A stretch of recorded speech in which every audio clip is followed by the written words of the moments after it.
The banking house of the Vernons was known through all the home counties as only second to the Bank of England in stability and strength.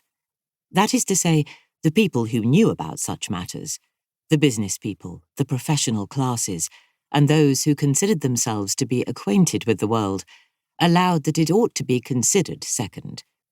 But this opinion was not shared by the greater proportion of its clients, the shopkeepers in Redborough and the adjacent towns, the farmers of a wide district, and all the smaller people whose many united littles make up so much wealth.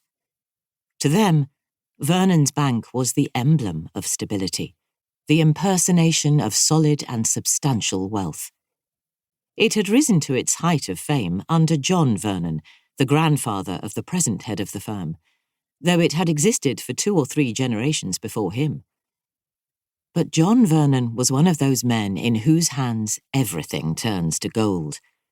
What the special gift is which determines this, it is difficult to tell, but there can be little doubt that it is a special gift, just as it is a particular genius which produces a fine picture or a fine poem.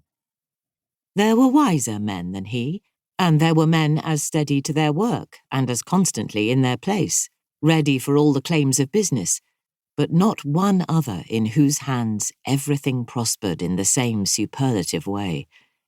His investments always answered, his ships always came home, and under his influence the very cellars of the banking house, according to the popular imagination, filled with gold. At one period of his career, a panic seized the entire district, and there was a run upon the bank, by which it was evident anybody else must, nay ought, to have been ruined. But John Vernon was not ruined. It was understood afterwards that he himself allowed that he did not understand how he had escaped, and nobody else could understand it. But he did escape, and as a natural consequence became stronger and richer and more universally credited than ever. His son after him had not the same genius for money, but at least he had the genius for keeping what he had got, which is next best. Edward Vernon, however, was not so fortunate in his family as in his affairs. He had 2 sons, one of whom died young, leaving a little daughter to be brought up by her grandfather. The other went wrong. Oh, never-ending family tragedy. Never-ending, still beginning.